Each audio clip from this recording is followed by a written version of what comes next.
Xar versus Malfurion. I must protect the wild. Let the hunt begin.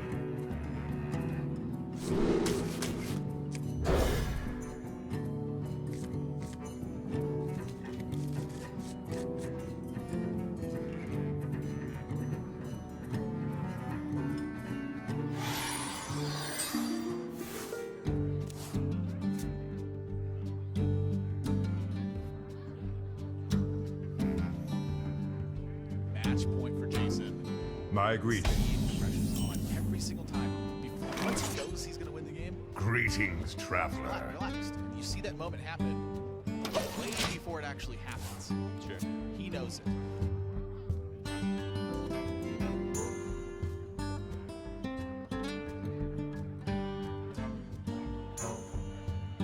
Are you my At the master? start of every game, Sidonia, he looked very tense. Game number 3, he looked even more tense. Once he got a couple wins on the board, he looked a little bit more relaxed. And so here, he's very clearly, anticipation's getting to him a bit, but still much more games number 2 and 3. he's down a game, but he's got some amount of a chance. He's got some amount of a chance here still. You know, it's Hearthstone. Things can happen, and the lineups don't dictate that either player has really targeted Druid or has any sort of super.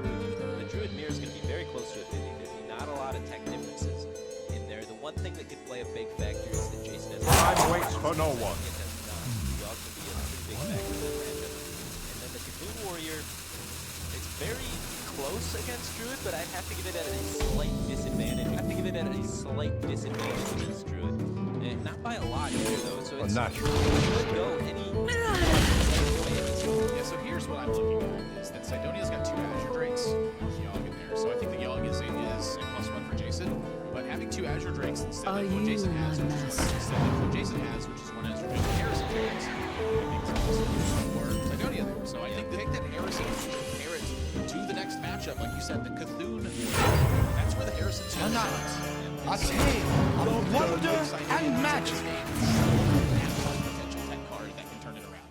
Yeah, especially if it lands on Warhowl or something. So Sidonia's definitely not out of the woods. He's got a huge grind fest to go through to try and make it there. But he's off to a good start, having Wild Growth in his hand. Yeah, both players leading with Wild Growth here, but Jason has got Interfeit him. yeah, and that's pretty good. Sidonia actually going to answer it. It's not going to be the year from Jason. It's not discounting massively significant things. It's only getting 2 discounts. The thing about it is it's forcing action from Sidonia here. He's going to have to give up a Moonfire if he wants to take out this 5/5. And honestly, more important than the discount is just the fact that he would be taking 5 damage repetitively. The ancient one Sidonia's hand at this point, just because Jason's out of fuel. If he doesn't top deck next turn, he's literally doing nothing. Yeah, Sidonia gonna use Time waits for no one. instead of slight later turns where fire gets activated by Malagos. Vandal, not too bad. He's forced to hold the living On with the show. Throwaway. How to use that. And Sidonia. What does he read the rest of his hand as? Right up Until top. low. Yeah, it's really tough to say you don't at all. You're obviously super afraid of the potential nourish. And when you see your opponent aggressively Emperor, you can't really put any idea of what their hand is. You just know they're Having a good draw right now. I think this is the window of Elune, opportunity. guide my lands. It's the Fire Keeper, and Ragnaros is coming down the following turn. But if he could find a way to answer that, which Innervate can very much answer that.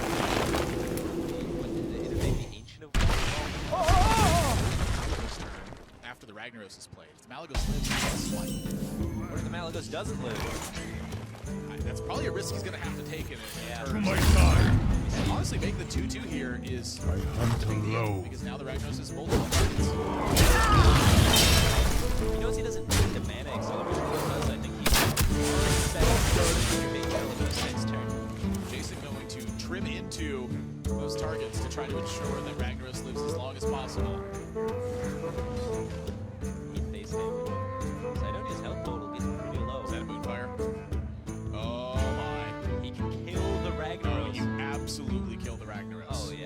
every time. Jason has one mulch in his deck, but if he doesn't have it, Malagos is here to stay.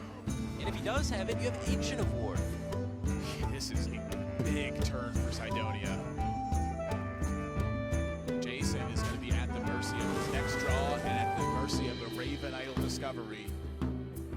The Innervate's a really good pickup, allowing him to potentially remove the Malagos and Mulch! That's a big one. yeah, and he can get the Arcane Giant out too. That was the perfect top deck and the perfect Raven Idol. Onyx Bishop. Time waits for no one. Malagos. You can't swipe with it though, you're a couple mana short.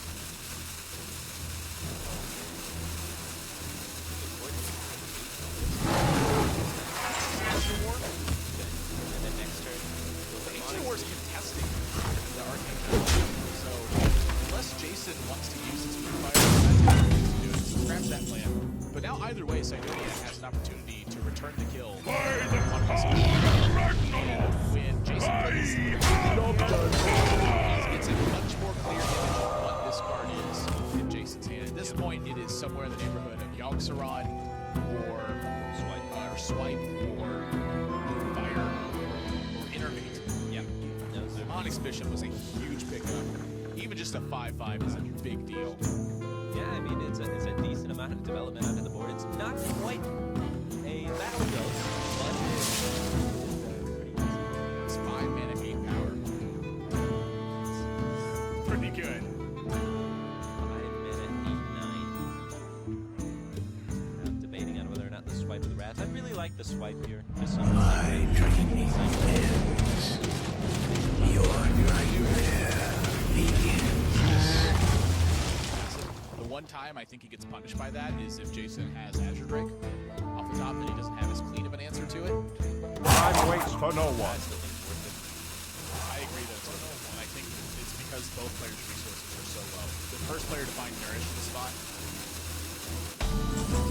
that can really tip the scales. Just gonna hold on to his swipe though. Just wants to be able to have that swipe for face I'm damage. curious, does the swipe affect his time to kill at all? So he's going to push turn that drops Jason to 2.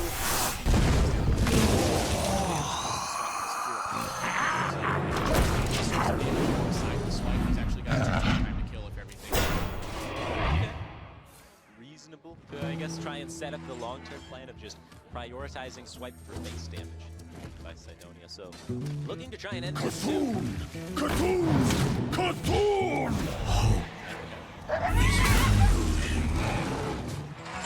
Swipes are gone from Jason. So the one is actually quite powerful. I'd like to see Cydonia develop.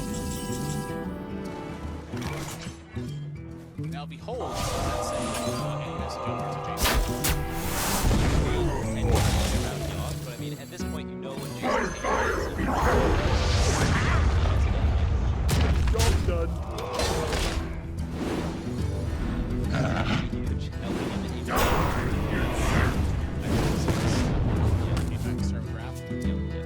That will be very telling of Jason's hand at that point. Then why on earth would he wrath an Arcane Giant for 3? In case he's got Malagos Moonfire, or Malagos Living Roots, it would be Ancient one call. obviously his Arcane Giant's wrath. Cydonia has an opportunity to just make that read straight off.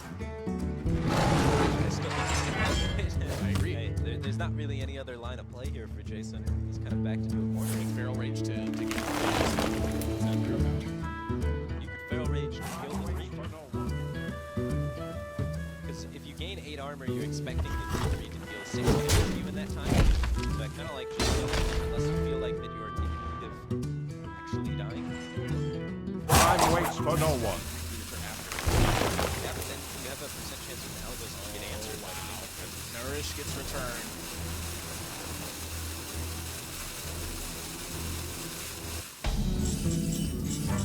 Cydonia is looking great. Well played. He's taking it.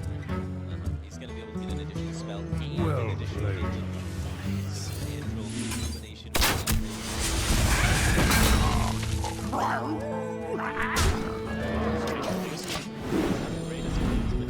Top deck, highest. Well played.